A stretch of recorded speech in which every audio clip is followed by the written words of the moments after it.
Look, a high protein breakfast is one of the best things you can do for trying to lose fat. But after going through over 1,000 food diaries in the last 10 years, I keep seeing the same three mistakes over and over again. And if you're struggling to lose fat right now, there's a pretty good chance you're making at least one of them. And I want to start with this one because it's one I fell for myself for years. My goal back then was to keep breakfast as low calorie as possible while still getting some protein in. So I'd have a protein shake and a coffee, or sometimes even a protein coffee. And I thought that was my little hack. But by 10 a.m., I was starving every single time. And because I'd been good at breakfast, lunch would be fairly normal. And then by the evening, I'd almost always overeat and wipe out everything I thought I'd saved early in the day. So, what was the point, really? The reason this happens is pretty simple. Think about how quickly you can drink a protein shake. 2 minutes, probably less. And it doesn't require any chewing, it digests fast. And even though the calories are low, the volume is tiny. Your stomach has nothing to work with. So it empties quickly and hunger hits fast. But what actually keeps you full is volume and fiber alongside the protein. And a shake on its own has neither. My go-to fix for this is protein overnight oats. 50 grams of oats, 1 scoop of protein powder, 150 mils of water. Mix it together, stick it in the fridge the night before. In the morning, you want to top it with 2 to 300 grams of plain 0% fat Greek yogurt and a load of berries. It takes 2 minutes to make. It's high in protein, it's high in fiber, and most people find that by lunch, they're still full. Okay, so in the 10 years of looking at food diaries, there's one thing I see more than almost anything else. Someone starts a day with 2 to 3 eggs, and they think they've nailed the protein breakfast. And I get it. Eggs are a great food, and nobody's arguing with that. Well, some people are, but I'm not. But the reality is, 3 eggs are 18 grams of protein and around 210 calories.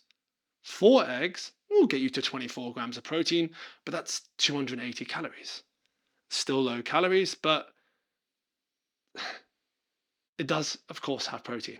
But that's not enough volume to keep most guys full for more than maybe an hour or two. Again, you eat it in minutes, which means by mid morning, you're picking at whatever's around or arriving at lunch absolutely starving and eating way more than you planned. The fix isn't to ditch the eggs, it's to build around them, turn it into a proper meal. 2 eggs on top of 0% fat Greek yogurt with some hot sauce. I chose kimchi here, and a side of berries. This will get you somewhere between 40 and 50 grams of protein with a lot more volume and fiber. My personal favorite on non training days is the 3 eggs on top of 250 grams of low fat cottage cheese with some beans. Yes, it does sound like a strange combination, but it tastes great and it keeps me full for hours.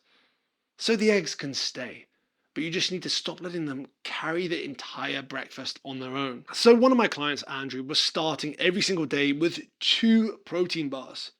He thought he was making the better choice. High protein, quick, easy, and the job is done. But he was starving by 10 a.m. every morning and couldn't understand why. And it makes sense on paper. Most commercial protein bars are around 250 calories for 20 grams of protein. And even the better ones, like a David bar, that's around 150 calories for 28 grams of protein. But think about how long it takes you to actually eat one. A minute, maybe two. They are small, they are calorie dense, and even the ones with fiber in them are usually using ultra processed sources of fiber, which don't slow digestion in the same way whole foods do. Well, whole food fiber does. So they break down fast. Your stomach empties quickly and hunger hits hard. And it's usually right around the time you're just trying to get on with your morning. That's exactly what was happening to Andrew. So he swapped his protein bar for a bowl of Greek yogurt mixed with protein powder and 2 servings of fruit for some fiber and more volume. Ready in minutes, but a significant amount more volume. You got some whole food fiber and you got some protein. He was full now until around 1 p.m. And over the next 18 weeks, he lost 30 pounds of fat. The protein bar, of course, isn't the worst food in the world, but it's a terrible breakfast. And for a lot of guys, it's the actual reason they feel like breakfast is making them hungrier rather than less hungry. Now, if you're sitting there thinking, but doesn't insulin increase hunger? Isn't that why you should skip breakfast? And that's exactly what I used to think too.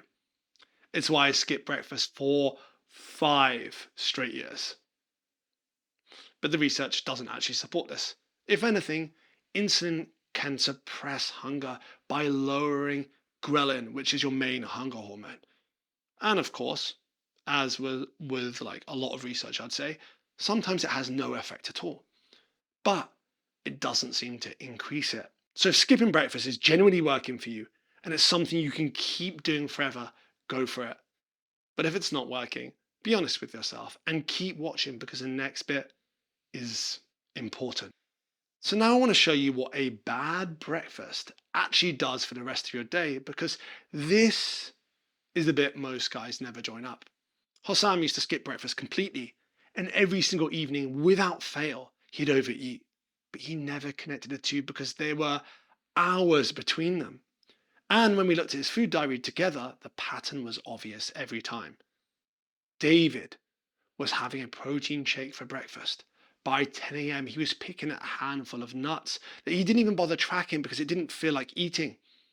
And by lunch, he was starving, ate more than he planned, and by the evening, he just writ it off. The day had already gotten away from him. And this is what half-fasting breakfast or skipping it altogether does for most guys.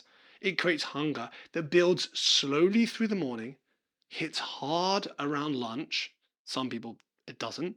But then it almost always derails the evening. And because it doesn't feel directly connected to breakfast, most guys never realize that that's where the problem started. But if you're still struggling with fat loss and you're not paying attention to your breakfast, in my opinion, that's where you start. And this isn't because breakfast is magic by any means, but it's just a reliable way to control hunger. And in my experience, it just makes everything harder than it needs to be. So look, if you're struggling to lose fat, have an in-depth look at what you're doing for breakfast. Not because it's the only way or has some sort of metabolic magic, but because getting it wrong is probably making the rest of your day harder than it needs to be without you even realizing it. And once you've got that sorted, the next question is what should you be actually eating day to day? I've been comfortably sitting at around 15% for the best part of 5 years. I even got to 8 and 6% body fat. And I put together a video on this showing you the exact 5 meals that kept me there. If you want to know what this actually looks like in practice, watch this one next. I'll see you there.